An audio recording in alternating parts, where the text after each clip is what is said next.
diferencia entre causalidad y correlación? ¿Cuál es la causalidad versus correlación? Ya empecemos. Entonces, habíamos hablado de esta pequeña diferencia, ¿no? Correlación era una asociación sin una prueba de relación causal, llamado, por ejemplo, los factores asociados, ¿no? Y factores de riesgo. Por ejemplo, la asociación entre malnutrición y parasitosis en niños menores de 5 años.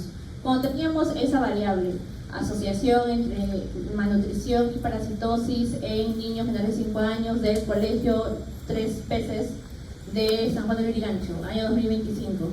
Habíamos determinado de que esa pregunta de investigación me podría determinar una correlación, es decir, me podría determinar una asociación, más no me podría determinar ¿qué? Causalidad, ¿verdad? Entonces, habíamos mencionado que también la causalidad era un factor que provoca directamente un efecto. Y para poder determinar causalidad, ¿qué tipo de estudio era el más adecuado para poder determinar causalidad? Ensayo clínico aleatorizado, ¿verdad? Entonces, el término de lo que habíamos visto era de que la causalidad se podía determinar a través del contrafactual. ¿Habíamos entendido qué era el contrafactual? Exacto.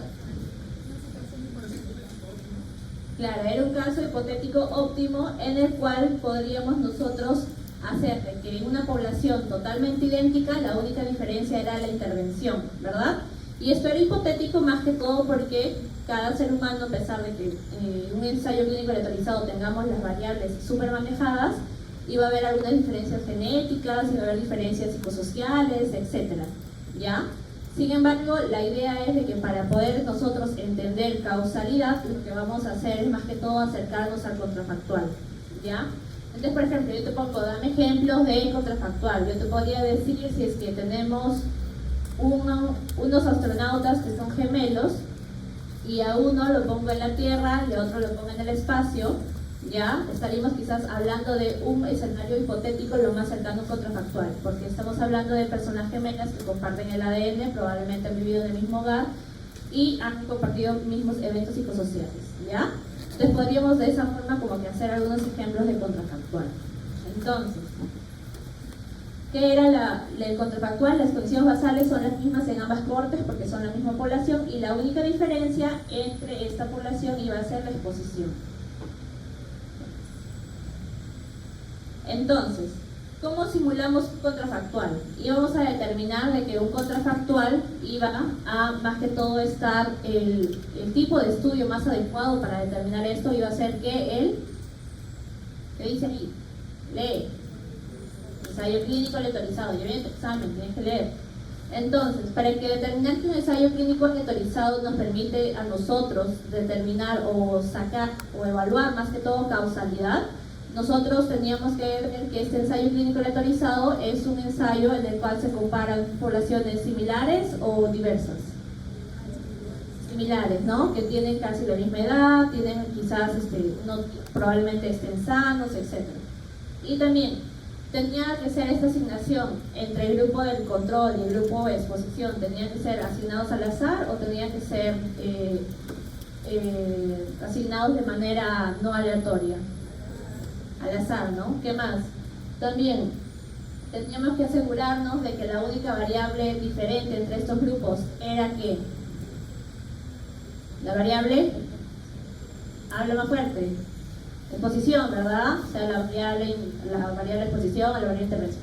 Ya, entonces, para que un ensayo clínico nos ayude a determinar de una manera adecuada la causalidad, teníamos que ver de que ambas poblaciones sean similares, de que minimicemos algunos tipos de agentes externos de tal manera que la única diferencia entre ambos grupos sea la exposición. ¿Qué más? Que haya una asignación aleatoria de tal manera que no encontremos sesgo de selección, ¿verdad? Entonces, de esta manera nosotros podríamos determinar una causalidad y llegar a la conclusión de que correlación es igual a causalidad. No, ¿verdad? Eso tienes que saberlo muy claro. ¿Y cuál era el ensayo? ¿Cuál era el tipo de estudio que nos ayudaba a determinar más que todo la causalidad?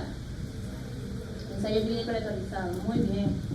Ya, entonces, más que todo hablábamos de correlación cuando mencionábamos de que dos variables podían ir juntas, ¿verdad? Hablábamos de una asociación positiva, una correlación positiva, una correlación neutra y una correlación negativa. ¿Te acuerdas cuál era la condición de una correlación positiva? Uno aumenta y el otro también aumenta, ¿no? Que X aumentaba y Y aumentaba. Por ejemplo, yo consumo más cantidad de... si consumo más pollo broster todos los días, probablemente mi colesterol HDL va a aumentar, ¿verdad? Esa es una correlación positiva, ¿verdad? Entonces tienes que ir pensando, porque los datos tú los sabes, pero saber sacarlos de ciertos ámbitos, eso es lo que tienes que chequear y eso justamente se evalúa en un examen, ¿verdad? Ya. Entonces es una correlación positiva. Una correlación neutra, ¿qué decíamos? Por ejemplo, una asociación un poco extraña, ¿no? No hemos encontrado, vemos de que no hay ninguna diferencia entre consumir pollo frito y asistir a más clases de lectura crítica. ¿Ya? Vemos que no hay una asociación, no hay una correlación. Entonces, una correlación negativa, ¿cómo era? Una aumentaba y otro bajaba, o en su defecto, el valor de X disminuía y el valor de Y aumentaba, ¿no? Por ejemplo, la disminución de niveles de depresión causa una mejora un aumento en el rendimiento universitario de estudiantes de medicina. Tengo menores niveles de depresión o casi ningún nivel de depresión y tengo mejores aparentemente calificaciones, ¿no? Entonces así llegamos nosotros a determinar una correlación positiva, una correlación neutra, una correlación negativa. Y más que todo, ¿correlación qué era? Lee. Asociación sin prueba de relación causal, ¿verdad? Habíamos visto esto, que correlación negativa era R-1, correlación neutra era no correlación, y correlación positiva era un R+1, ¿no? Se va a llegar a ver los pendientes de distintas formas. Entonces, habíamos hablado de un sesgo de confusión. ¿Se acuerdan qué era el sesgo de confusión? Como que una variable que nos puede ayudar a distorsionar el valor adecuado de la asociación, ¿ya? Por ejemplo, habíamos tenido este ejemplo en el cual determinábamos de que en los años 1900 se hizo un estudio y se determinó que dentro de una población que consumía abundante cantidad de café, desarrollaba mayor cantidad de cáncer de pulmón. Y tú decías, ¿eso podría ser posible? En ese tiempo se preguntaron, ¿es verdad? ¿El café nos podría causar cáncer de pulmón? Y lo que hicieron fue evaluar, ¿no? ¿Qué estaba pasando detrás de esa asociación? Porque encontraron una asociación entre el consumo de café y el aumento de la prevalencia de cáncer de pulmón. Y ahí, ¿qué supuesto podríamos utilizar? Asociación no es lo mismo que, o correlación no es lo mismo que causalidad, ¿verdad? Entonces, con esto podríamos determinar que el aumento del consumo de café me causó o me ayudó a desarrollar el cáncer de pulmón. No, ¿verdad? No necesariamente. Entonces los investigadores de esa época decidieron, vamos a ver qué otra cosa más hay.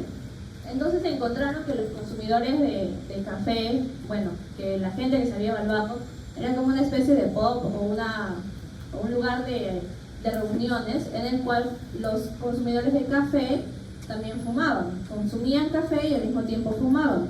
Y no se habían dado cuenta de que el tabaco era justamente una variable confusora en este caso, ¿no? En el cual el tabaco, en esta asociación, el tabaco ayudaba a que condicionaba que las personas consuman más café y al mismo tiempo el tabaco ayuda a que nos produzca más cáncer de pulmón o que tengamos mayor riesgo de cáncer de pulmón, ¿ya?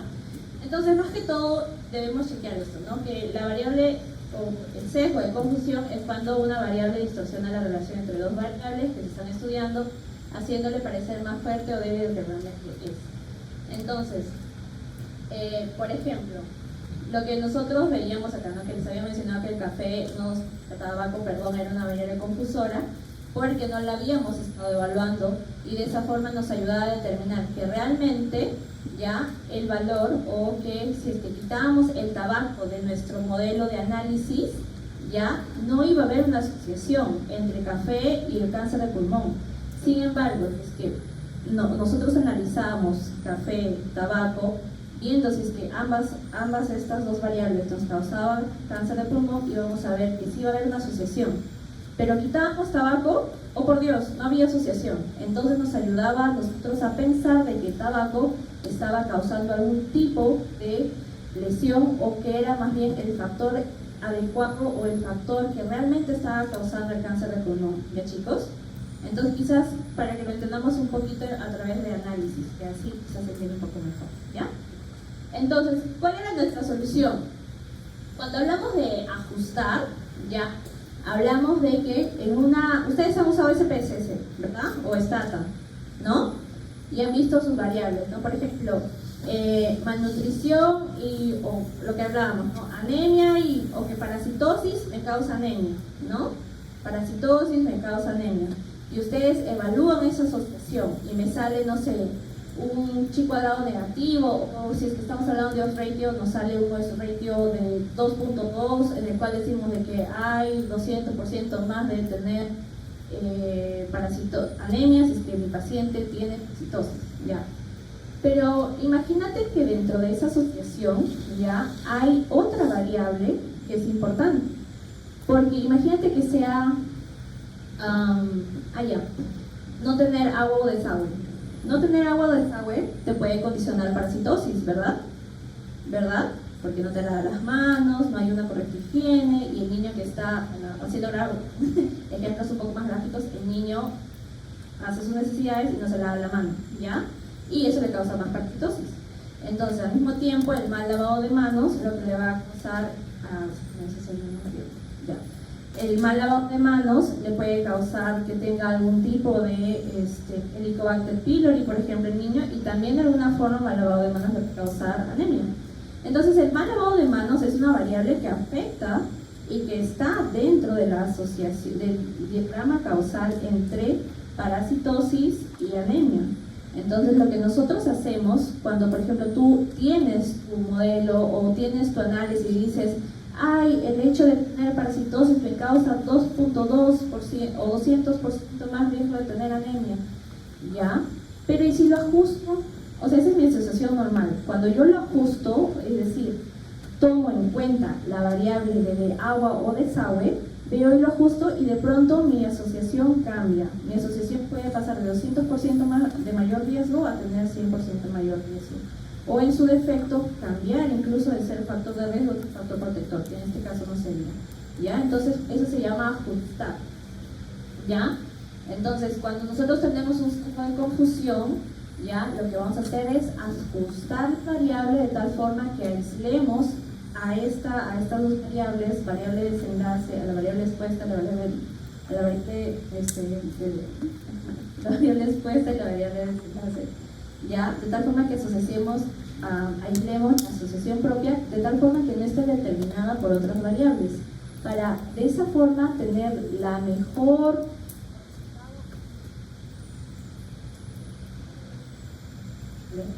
el resultado más verídico para determinar el valor más cercano a la verdad de esa asociación, ¿ya? Entonces, repite conmigo, variable confusora es una variable que distorsiona la relación entre dos variables.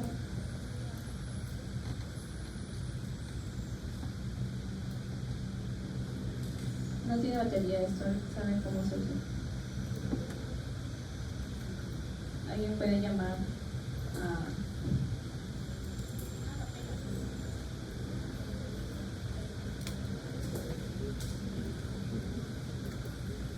Ya. Entonces, y la solución es más que todo ajustar, ¿verdad?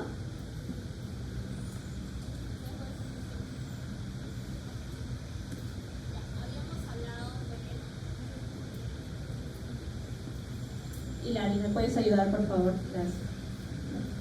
Habíamos hablado de, por ejemplo, el sesgo de selección, en el cual cuando nosotros evaluamos a dos grupos, estos no van a ser equivalentes. En ese ejemplo,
Hello.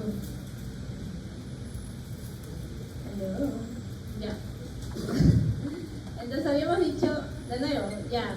Este grupo tiene un montón de factores riesgos para el desarrollo de cáncer de pulmón, ¿ya? Imagínate que este grupo es un grupo aparentemente sano, sin factores de riesgo, sin oposición a químicos, sin alguna otra variable que pueda ayudar a que desarrolle cáncer de pulmón. Y en mi grupo de intervención, que es este de acá, que tiene un montón de factores de riesgo, yo les doy un montón de café. Entonces, tendríamos un sesgo de selección, puesto que este grupo, ya que yo los estoy seleccionando, que quizás estoy pensando, ay, ellos tienen más riesgo de tener cáncer de pulmón, y pucha, los voy a agarrar porque van a confirmar mi teoría de que si yo les doy café van a desarrollar cáncer de pulmón. Y ciertamente yo les doy un montón de café de ese grupo A, y de pronto, de unos 5 o 6 años, pues desarrollan cáncer de pulmón. Pero, ¿esa asociación será verdadera? ¿Tú qué crees? No, ¿verdad?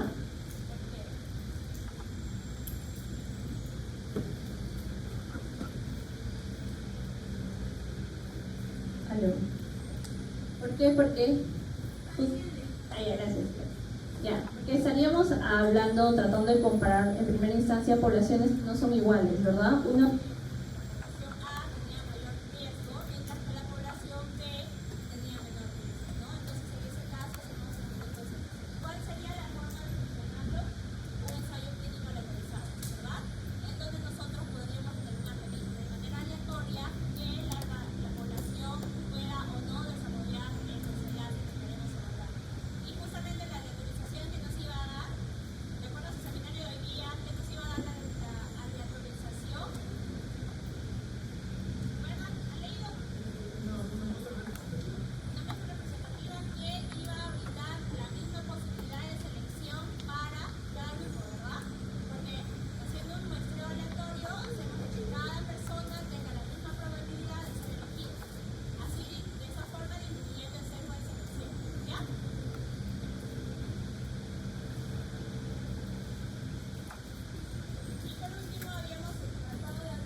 Entonces, hacíamos un ejemplo de seminario diciendo que queríamos ver cuántas veces habían tenido, queríamos hacer solo un estudio de la cantidad de vacunación, o si es que teníamos estudiantes de medicina con vacunación completa, ¿no?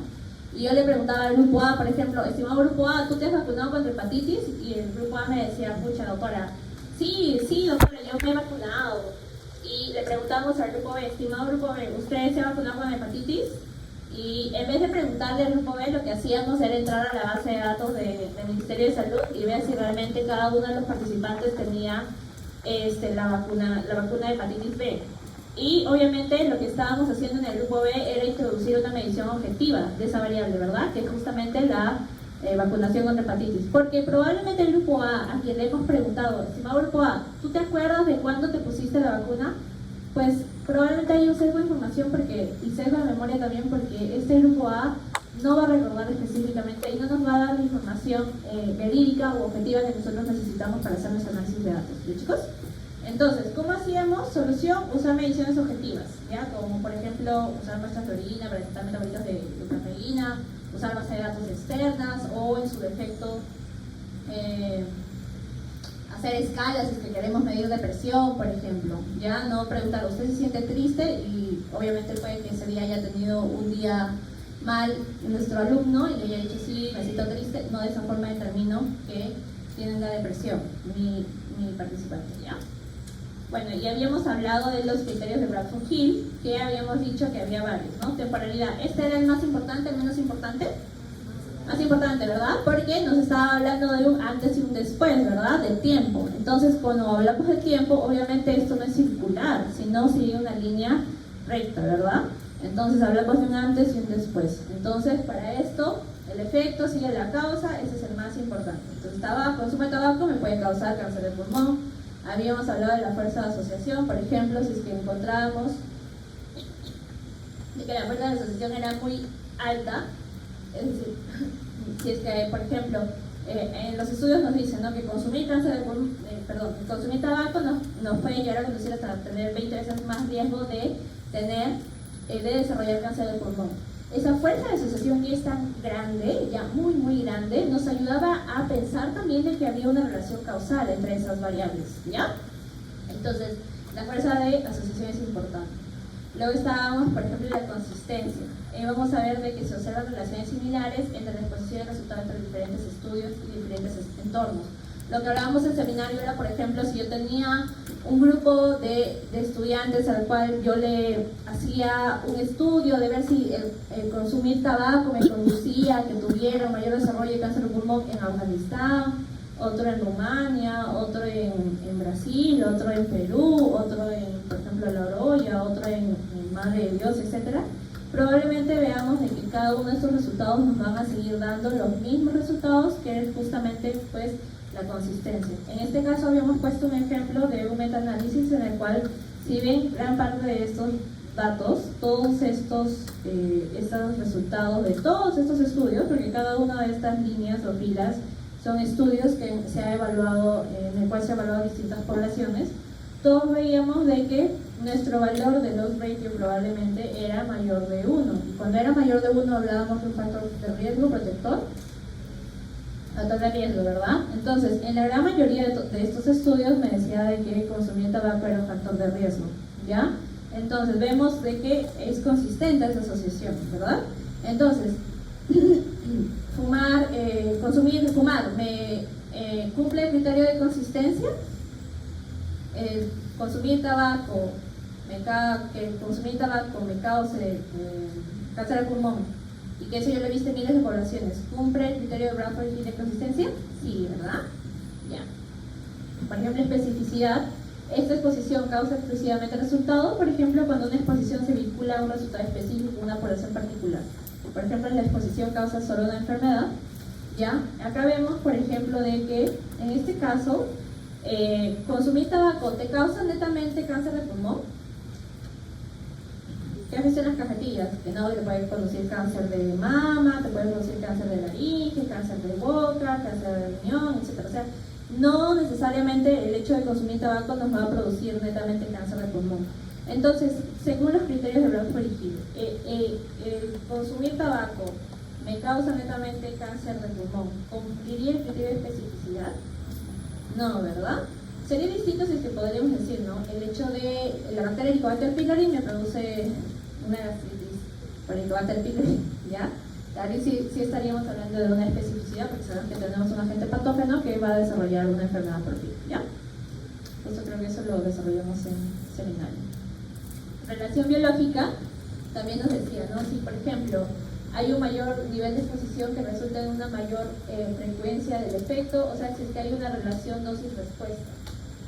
Por ejemplo, si es que yo le sigo dando a mi paciente mayor cantidad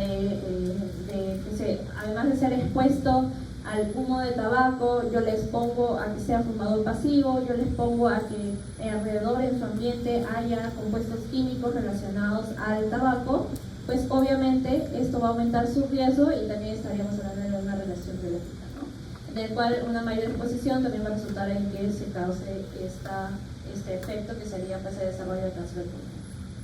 La coherencia.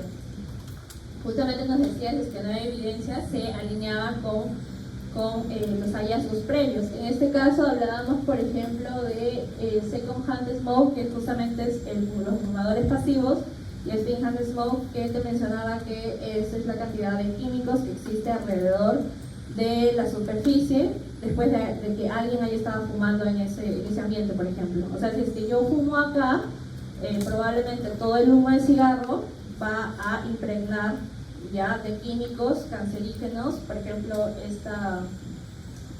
este mueble, ¿ya? Entonces, esta es una nueva evidencia, se correlaciona con lo que hemos visto de los años 1900, que me decía que consumir, o sea, del metaanálisis que habíamos visto, ¿ya? Con este metaanálisis que te he evaluado antes, que evalúa, ese metaanálisis, por ejemplo, evalúa los estudios que se relacionan, que evaluaron la asociación entre el consumo de tabaco y cáncer de pulmón, ¿ya? En los años 1900. Como vemos, todos tienen un valor de odds ratio mayor de 1, ¿ya? Y luego has encontrado nueva evidencia que te dice, oiga, el fumador pasivo y la persona que está expuesta a superficies en las cuales se ha fumado también tiene el mismo factor de riesgo. La nueva evidencia me dice y me añade que sí, si es que igual tú estás expuesto a las superficies, o si eres fumador pasivo, igual vas a tener que desarrollar cáncer de pulmón. Ese es como que el criterio de coherencia. O sea, nueva evidencia que va habiendo, ya va a ir diciéndonos de que, oye, sí, que la nicotina te causa dependencia, o que, oye, sí, que los químicos presentes en el tabaco te van a causar cáncer de pulmón. Entonces, por ejemplo, también si hablamos del vape, que es tan famoso ahora, que sí también te puede causar lesiones pulmonares o cáncer de pulmón. O sea, nueva evidencia, nuevo desarrollo, nuevos productos, igual te sigue dando la misma asociación, ¿ya? Ese es el principio de coherencia. Ahora, experimento. Por ejemplo, ¿se puede realizar un experimento controlado aleatorio en humanos y animales? Pues sí, habíamos visto de que en este estudio que ven ahí en esa imagen, se ve de que hay unos ratoncitos que están expuestos primero al humo del tabaco y luego están expuestos a superficies impregnadas con los químicos del tabaco. Entonces, ¿se hacen experimentos? Sí. Se ha logrado confirmar a través de ese experimento que ciertamente hay una asociación entre la exposición de tabaco al desarrollo de neoplasias del pulmón. Sí. Entonces, con eso ya confirmamos también esa parte del experimento, ¿ya? ¿Qué más? Analogía. Pues también tenemos que ver justamente si es que una relación causal conocida entre una exposición y resultado sugiere una relación similar para otra exposición y resultado. Por ejemplo, en este caso, nosotros sabemos de que el humo del tabaco nos puede desarrollar o causar cáncer pulmonar, ¿verdad? Sin embargo, cuando hablamos del humo de leña, ¿el humo de leña nos puede causar cáncer pulmonar? Sí. Más que todo, no tanto, ¿no? Sino fibrosis pulmonar, ¿verdad? Habíamos hablado de eso. Y por ejemplo, el humo de sustancias ilícitas, por ejemplo, el consumo de marihuana, ya. El humo podría ayudarnos a desarrollar cáncer de pulmón. No se han visto estudios, ¿no? Probablemente una inflamación sí, en el pulmón o quizás algún tipo de fibrosis a largo data, pero no necesariamente nos va a ayudar a desarrollar este cáncer de pulmón, ¿ya? Entonces, como de esta forma vemos de que el fumar nos da cáncer de pulmón y que otras sustancias que también se puedan, en la cual el participante está expuesto a distintos tipos de humo, también le causa cáncer de pulmón, no necesariamente, ¿no? Entonces, bajo este supuesto, esa afirmación que he hecho no cumple el criterio de analogía de Bradford y Crick, ¿ya? ¿Por qué? Porque primero, el humo de la leña te puede causar fibrosis pulmonar, no cáncer de pulmón. El humo de la marihuana te puede causar quizá inflamación pulmonar. Entonces no se cumple el criterio de analogía, ¿ya? Bien. Y bueno, lo que más que todos ustedes debían saber ver de que hablábamos de la parte de la caja negra, en el cual nosotros llegábamos a ver de que para determinar una asociación entre A y B había mucho más variables que se tenían que evaluar, ¿verdad? No solamente teníamos que ver de que, porque mi asociación resultó estadísticamente significativa, iba a significar de que había una asociación y por lo tanto yo podía determinar causalidad. No, ¿verdad? Porque dentro de esa asociación, entre, por ejemplo, parasitosis y anemia, hay un montón de variables que nosotros no estamos evaluando en nuestro modelo. ¿Ya, chicos? Entonces, número 1, correlación, ¿era lo mismo a causalidad? No, ¿verdad? Ya, listo. Ya, y bueno, esto ya lo pueden leer. Luego vamos por la teoría 4. ¿Alguien sabe Odor Moncada? Ya. ¿Dónde está? Ya. Entonces, creo que está seminario. Ya. Significancia estadística versus relevancia clínica. A ver, número 1. Vamos a determinar lo siguiente. Ya, bueno, el valor P, ya sabíamos que era... Teníamos este ejemplo, ¿no? Teníamos 2.000 adultos mayores. A unos le dábamos una píldora de energizante y a otros le dábamos el placebo. Y le hacíamos luego una encuesta, ¿no? Estimado señor adulto mayor, del 1 al 20, ¿qué tan cansado usted se encuentra? Y el grupo control te decía, ¿sabe qué? O el grupo que recibió el placebo te decía, ¿sabe qué, doctora? Me siento de un 18 que estaba cansado, me siento un 16. Luego vas al grupo que le dieron, al grupo que le diste la píldora, te dijo eso, y luego vas al grupo que le diste un placebo y te dice, ¿sabe qué, doctora? De 18, yo me siento un 17 en la escala de cansancio. Y obviamente, tú ves que esa asociación es positiva y te preguntas, ¿no? ¿Eso realmente será clínicamente relevante? ¿Es clínicamente relevante lo que estamos evaluando? No, ¿verdad? ¿Por qué? Porque tú le darías, habíamos hecho estas preguntas, ¿te acuerdas? El resultado fue estadísticamente significativo. ¿Qué p-valor es ese? 0.01, entonces sí es significativo, ¿verdad? ¿Te acuerdas, no? Que estábamos pasándonos en un p menor de 0.05 para determinar significancia. ¿Es significativo ese estudio? O sea, ¿la asociación fue significativamente estadística? Sí, ¿verdad? ¿Fue relevante para la clínica?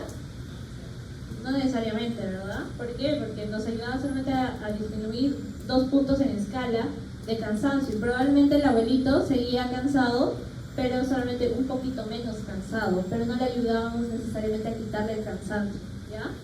Luego, ¿le darías esa píldora a tu abuelito? No, ¿verdad? Porque, o sea, si es que le voy a dar otra píldora, mejor le doy, no sé, más descanso, más reposo, invierte en otras cosas que en vez de darle una píldora que no necesariamente le va a ayudar a que mejore de manera exponencial el paciente, ¿ya? Entonces, bueno, eso el valor P más que todo ya lo vamos a ver después, pero lo importante era esto, ¿ya? De que el valor P en la significancia estadística era justamente la probabilidad de obtener un resultado igual o más extremo que lo observado en un estudio asumiendo que la hipótesis nula es verdadera. En este estudio que habíamos hecho del uso de la píldora reduce el cansancio en adultos mayores, habíamos visto que era un P estadísticamente significativo, ¿verdad? Y cuando es estadísticamente significativo, nosotros sabemos que tenemos dos hipótesis, la hipótesis nula y la hipótesis alterna. La hipótesis nula es el status quo, el cual nos dice, ¿sabe qué? No va a haber ningún cambio en los abuelitos, es lo mismo, entonces van a seguir, así reciban el placebo o así reciban la intervención, no hay ningún cambio, ¿ya? Y los abuelitos siguen igual de cansados, y la hipótesis alterna nos dice, ¿sabes qué? Si hay una diferencia, al grupo al cual has dado el tratamiento o la intervención, sí ha presentado una mejora de cansancio versus el grupo que no ha recibido el tratamiento o ha recibido el placebo, ¿ya? Entonces, cuando tú tenías un P menor de 0.05 y decías, escucha, el P que estábamos analizando en este estudio era de 0.01, nos decía que sí es estadísticamente significativo, ¿verdad? Entonces, ¿qué hacíamos? Rechazábamos ¿qué hipótesis? Hipótesis nula, porque es el status quo, ¿verdad? El que me dice que no hay ninguna diferencia entre ambos. Y aceptábamos que la hipótesis alterna, muy bien. Entonces, en esto decíamos que justamente el nivel de significancia iba a ser el valor alfa en el cual nosotros íbamos a poner como que la valla, ¿verdad? La valla para determinar la significancia, porque este nivel alfa iba a poder obtener varios valores, 0.01, si queremos ser más específicos, 0.05 que es lo usual, y también podríamos incluso obtener un valor de 0.1. ¿Esto podría cambiar? Claro que sí. Podríamos disminuir el rigor de la prueba de significancia, o sea, tener un valor alfa de 0.01 en el cual nuestra significancia se determine por un valor P menor de 0.01, es decir, que tengamos una asociación entre el consumo de su persona y la mejora de las ITUs recurrentes con un valor P de 0.000001, en el cual ya vemos de que ese valor de significancia es muy bajo y que cumplimos, ¿verdad? De que ese valor P de 0.000001 es ciertamente menor de 0.001, ¿ya? Entonces disminuíamos el rigor, aumentábamos el rigor de nuestro P-valor, ¿ya? O de nuestro nivel de significancia, cuando, por ejemplo, tendríamos algún tipo de ensayo clínico en el cual se necesite saber con total claridad si es que hay un efecto o no, ¿ya? En la comparación de quizás dos fármacos, ¿ya? Que cuál era el mejor para reducir quizás reducir los efectos adversos o mejorar la calidad de vida o aumentar los años de vida que se vive el paciente, ¿ya? Quizás, y cuando aumentamos, por ejemplo, el valor de significancia y lo ponemos a 0.10, era más que todo cuando hacíamos estudios exploratorios en el cual no necesariamente queríamos determinar si es que había una asociación fija, sino más que todo queríamos explorar qué valores o qué variables podrían estar asociadas con nuestra variable de desenlace, para explorar, ¿ya? Como que un estudio de inicio, por ejemplo, un estudio en el cual recién se están determinando las variables, ¿ya? O recién se está conociendo sobre el tema, ¿ya? Entonces, a términos prácticos, nosotros y la mayoría de la comunidad científica tiene el valor P de 0.05. Entonces, si yo tengo un P de 0.01, ¿eso qué es? 0.01, un P valor menor de 0.01, eso es estadísticamente significativo, ¿verdad?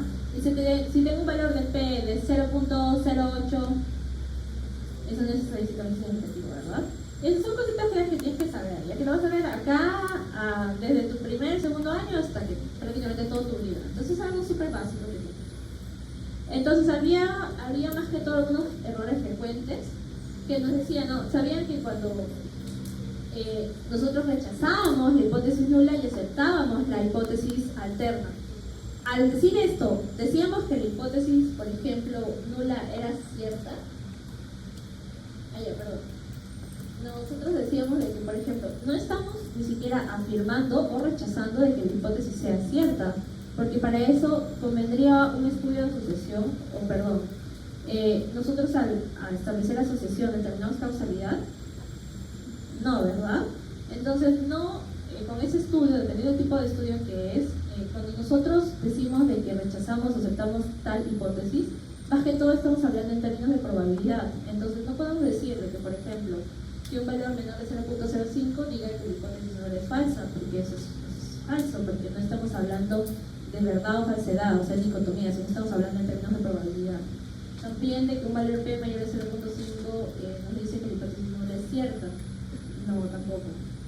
Cuanto más pequeño es el valor de P, más fiable es el resultado del estudio. Podría ser, pero también tendríamos que ver el tamaño de muestra, porque algunas veces sabemos de que el valor P puede estar influenciado por el tamaño de muestra. Es decir, si tenemos un tamaño de muestra muy grande, quizás de miles de personas, obviamente nuestro valor P va a ser un poco más pequeño, ¿ya? Luego, el valor P menor de 0.5 nos indica de que el resultado es clínicamente importante. No, ¿verdad? Ya habíamos visto con ese ejemplo que no. Y un valor P menor de 0, o sea, un valor de P significativo o no significativo, nos puede denegar o afirmar de que eso tiene relevancia clínica o no. No necesariamente. Es decir, así tú no tengas una asociación estadísticamente significativa, igual tu resultado puede ser relevante para la clínica, ¿ya? O si es que en su defecto, al revés, tú tienes un resultado que sea estadísticamente significativo, puede que no sea relevante para la clínica.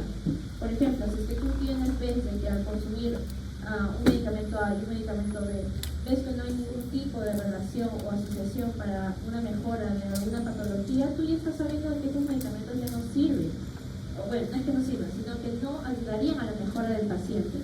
Entonces, en vez de ponerlos o utilizarlos para como tratamiento estándar, simplemente no lo utilizas como tratamiento estándar. O sea, sí te ayuda, sí tiene relevancia clínica, un valor no estadísticamente significativo, ¿ya?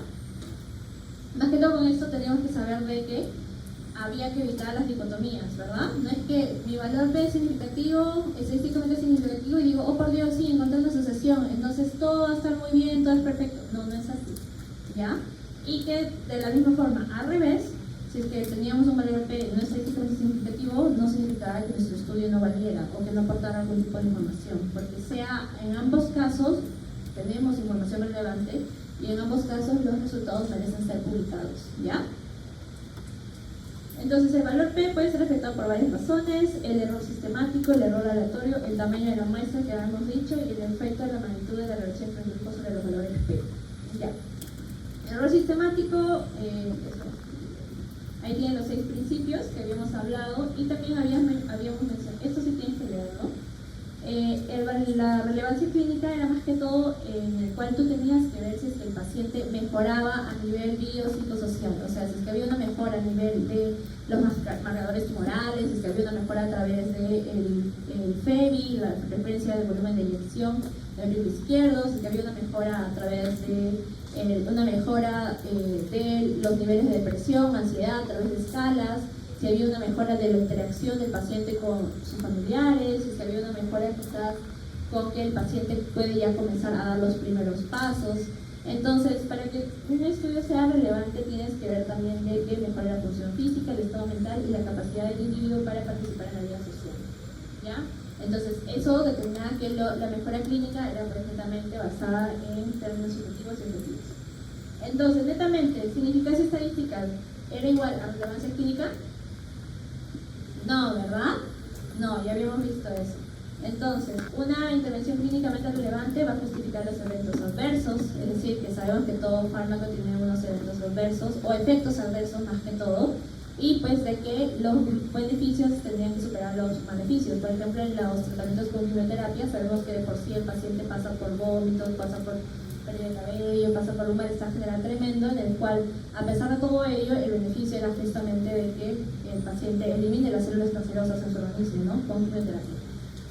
Se evalúan los costos también, tenemos que evaluar si es que este resultado estadística, este resultado podría mejorar de manera adecuada por ejemplo, la situación del paciente de tal forma que no le vaya también a generar algún tipo de inestabilidad económica, es decir, de que el paciente, pues, de que hay una mejora de la situación de salud del paciente, pero con cierta moderación a nivel económico, ¿ya? Y evalúa los daños inconvenientes asociados. Entonces, la relevancia clínica observa la disimilitud entre los dos grupos o las dos modalidades de tratamiento, mientras que la significancia estadística implica si existe o no una asociación significativa matemática entre el análisis realizado de los resultados. Entonces, la significancia estadística era más que todo una evaluación matemática de los resultados, y la relevancia clínica era que tanto beneficio o maleficio le podría causar al paciente. ¿Ya? Ya. Entonces, por ejemplo, esto era lo importante, y el intervalo de confianza. Por ejemplo, acá íbamos a ver un grupo, ¿verdad? El grupo A y el grupo B. En este grupo hay varios escenarios. Unos pacientes, un grupo de 5 pacientes, otro grupo de 40 pacientes, otro grupo de 40.000 pacientes. Acá se evalúa el riesgo relativo. Vemos de que el valor P, en primera, ¿este es significativo o no significativo? Al más alto. P es igual a 1. ¿Significativo o no significativo? No significativo, ¿verdad? Luego hablamos de P de 0.62 en un grupo de 40 participantes. ¿Esto es significativo o no significativo? No significativo, ¿verdad? Luego veíamos un grupo de 4.000 participantes. ¿Esto es significativo o no significativo? Sí, es significativo. Entonces, ¿qué puedes diferir acá? Que a mayor número de participantes, el valor P se ve afectado. Usualmente, a mayor número de participantes, tú vas a tener un P más significativo. Por eso tienes que tomar en cuenta la relevancia clínica, ¿ya? Porque no solamente vale que un valor estadístico sea adecuado para que tú o que hayas encontrado una asociación, sino también vale de que sea algo que le pueda ayudar a mejorar el paciente. Ya. Entonces, ¿ves este intervalo de confianza? ¿Qué habíamos dicho en el intervalo de confianza? ¿Cuál era el valor nulo? 1, ¿verdad? Y teníamos que ver que cuando era estadísticamente significativo era cuando no atravesaba el 1. Y cuando era estadísticamente significativo, cuando era no estadísticamente significativo era que atravesaba el 1, y cuando era estadísticamente significativo era que no atravesaba el 1. En este valor de 0.08 a 11.9, ¿cruza el 1? No, ¿verdad? No cruza el 1. Pero es bien grande ese intervalo. ¿Cruza? 0.08. Ah, sí cruza. Ya, matemáticas no. Sí cruza. 0.43. ¿Cruza el 1? También cruza, ¿no? Muy bien, no significativo. 0.83 a 0.97. No cruza. Muy bien, gracias, chicos. Entonces, pero mire estos intervalos, 0.08 a 11.9, es un intervalo un poco amplio, ¿no? Entonces, si es que tenemos un intervalo amplio, tenemos mayor posibilidad de que haya distintos valores reales, o que el valor real de esa asociación esté entre cada uno de esos valores que se encuentran en ese intervalo. O sea, el valor real, ¿ya? Puede ser 0.9, puede ser 1, puede ser 11, puede ser 10, puede ser todos los valores que se encuentran dentro de ese rango. En cambio, en este intervalo de confianza, que es mucho más pequeño, tenemos unos valores más reducidos, ¿verdad? Entonces vemos, de la misma forma, conforme aumente también el número de participantes, iba a disminuir la anchura o la amplitud del intervalo de confianza, ¿ya? Entonces, el intervalo de confianza es el rango o el intervalo de valores calculados mediante métodos estadísticos que teóricamente incluyen el parámetro verdadero y que tras la repetición de muestreos tiene una probabilidad fija de contener el parámetro. En fin, ¿qué significa? Significa de que justamente tú tienes una muestra, ¿verdad? Tú tienes una muestra. El valor, tienes una muestra representativa. El valor que justamente va a salir de esa muestra, imaginemos que el valor verdadero sea de la asociación de este, ¿no? Ya. Que el valor, de este valor. Tienes esta muestra en la cual tú ves de la comparación de un tratamiento A y un tratamiento B en 4.000 participantes, y ves que el intervalo de confianza está entre 0.83 y 0.97. Entonces, el valor que tú vas a tener acá, el valor que va a ser el verdadero de la muestra, o sea, el valor de la muestra, el resultado que tú tengas de esa muestra, de esos 4.000 participantes, va a estar dentro de ese intervalo de confianza, ¿ya? Pero y el valor que tú tienes acá, el RR, este es el valor, este es el valor de la muestra, de estos 4.000 participantes, este es el valor puntual de esta muestra.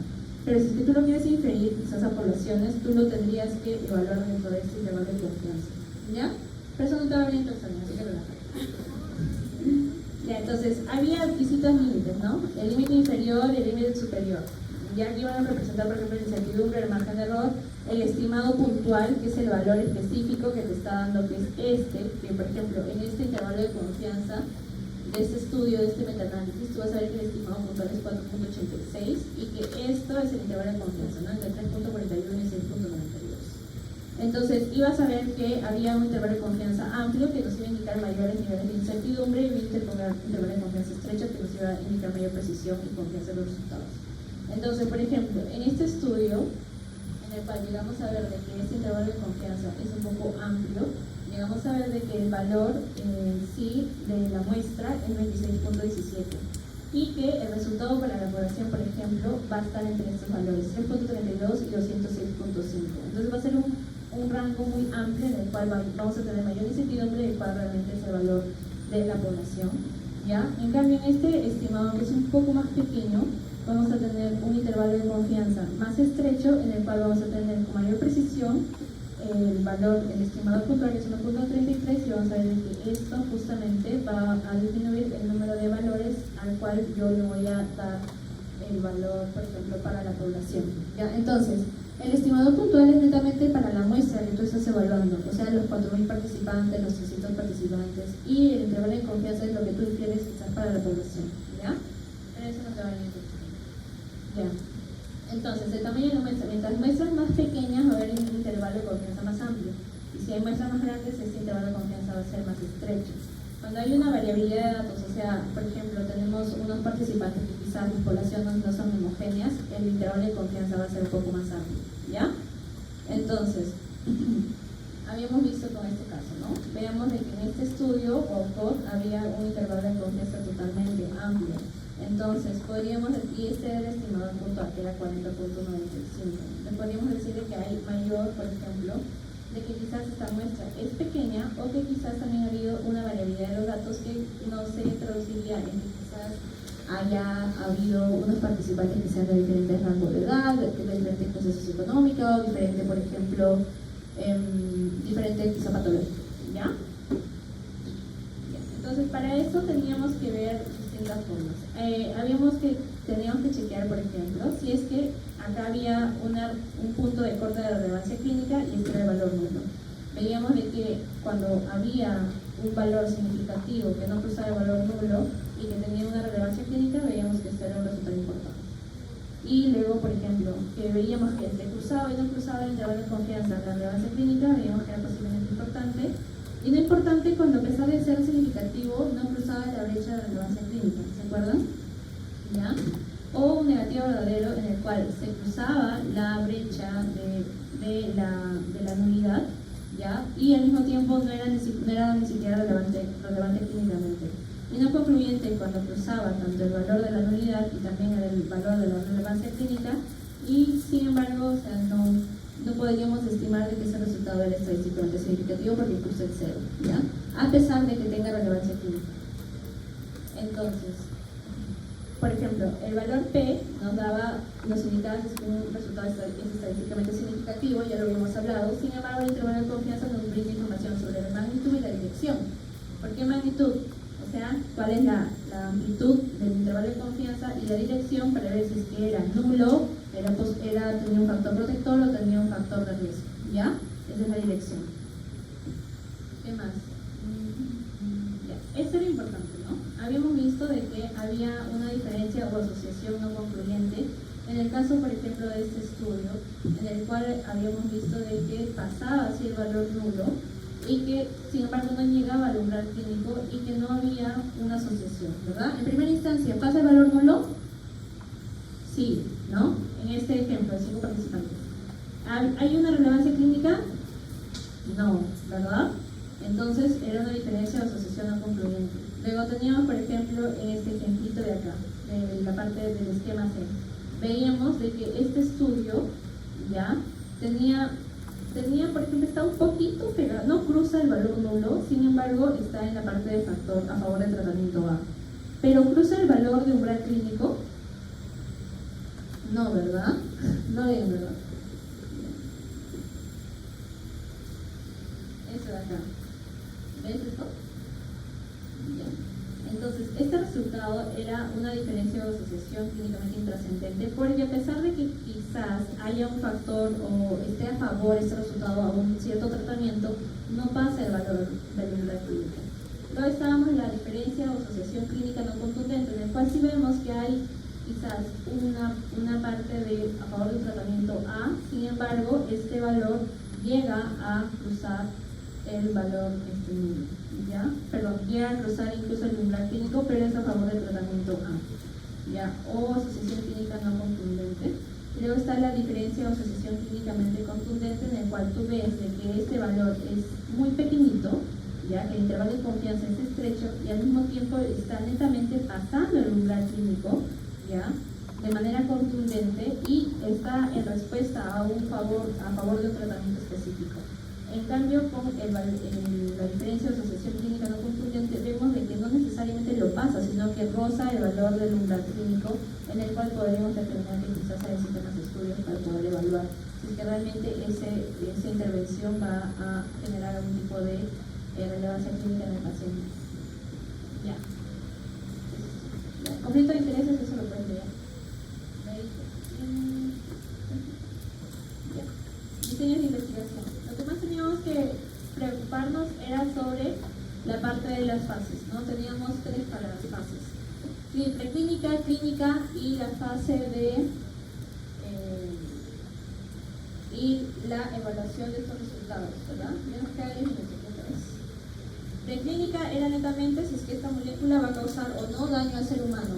Más que todo evaluábamos moléculas, ¿verdad? Esto podía ser modelos ratones, podía ser modelos en sílico, o sea, computacionales, podía ser modelos in vitro, podía ser en líneas celulares con ellos, ¿no?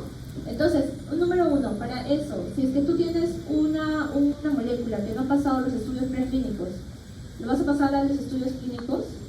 No, ¿verdad?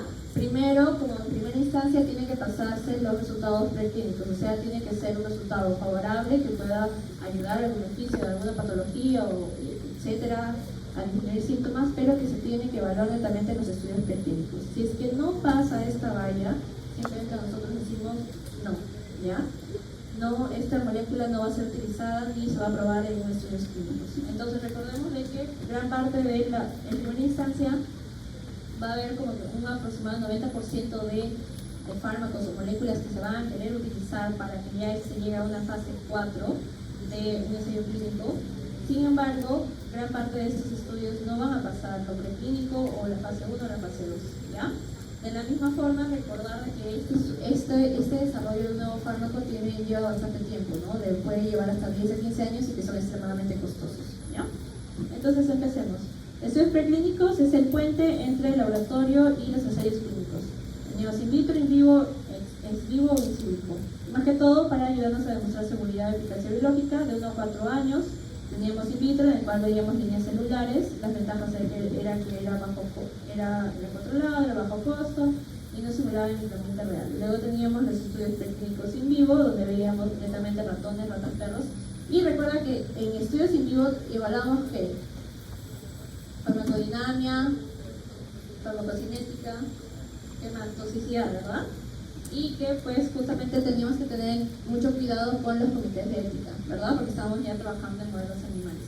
Entonces, in silico son más que todo modelos computacionales que van a completar otras fases y que va a ayudar a reducir el uso del modelo animal. Es decir, con estos modelos computacionales nos va a ayudar a completar algunos datos que quizás se pueden inferir de manera adecuada sin necesidad de usar modelos animales, ¿ya? Entonces, teníamos este estudio en el cual se hizo un modelo, se estudió en los pacientes monos rhesus para el desarrollo de la vacuna,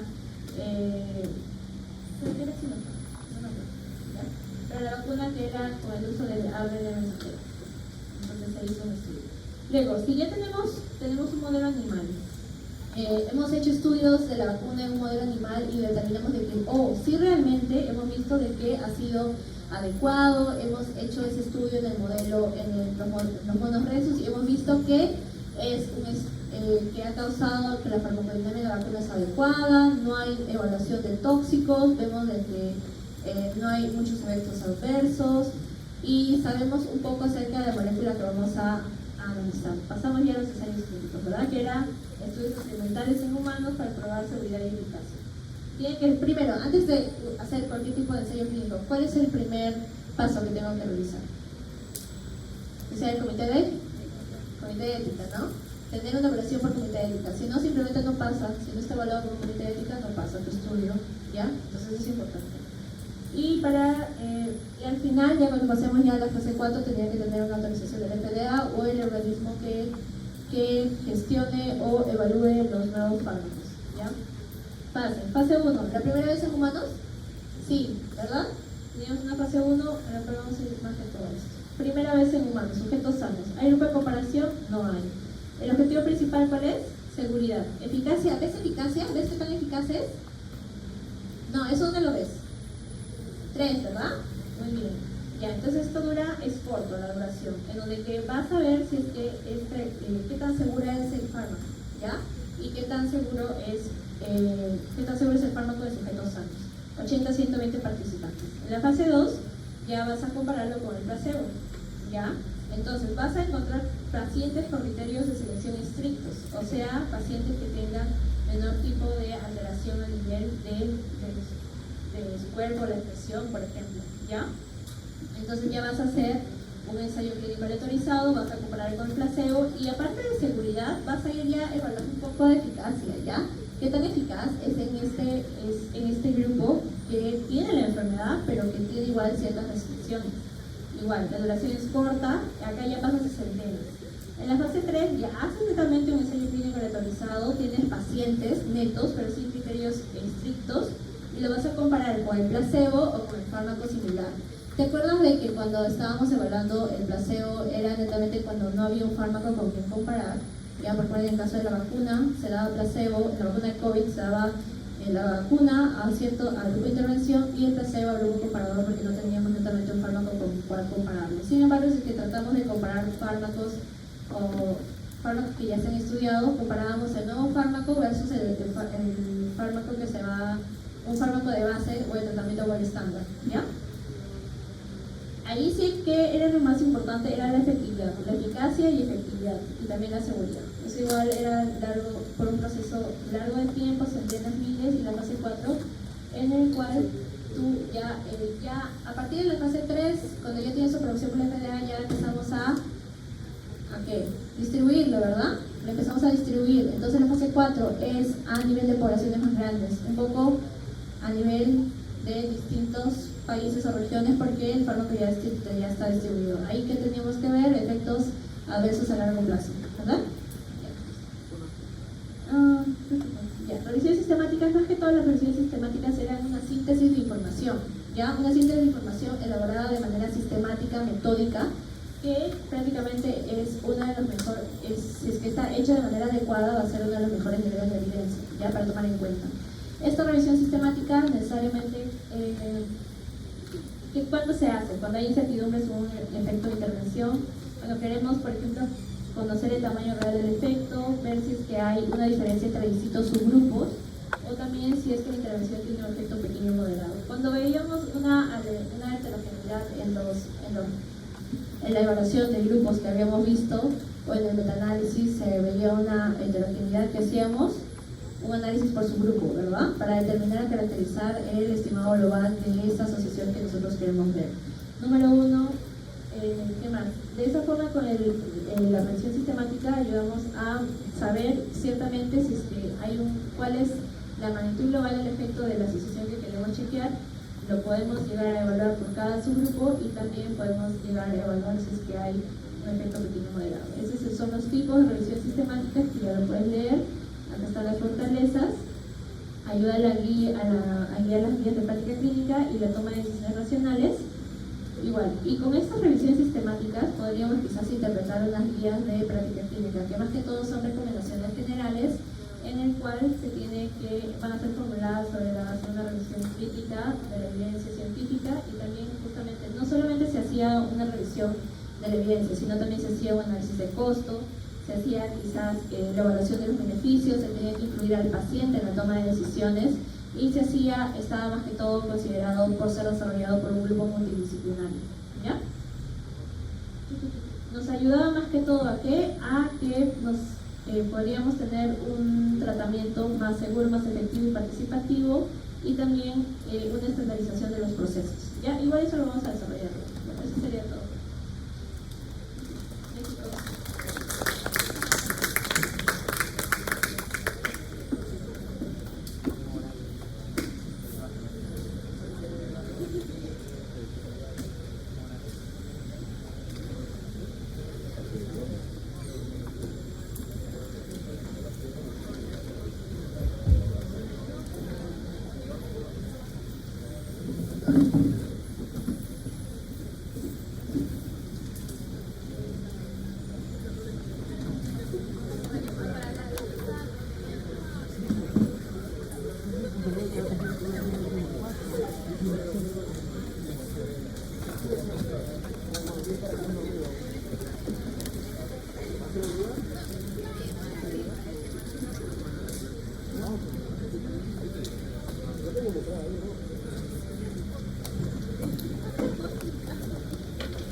Thank you.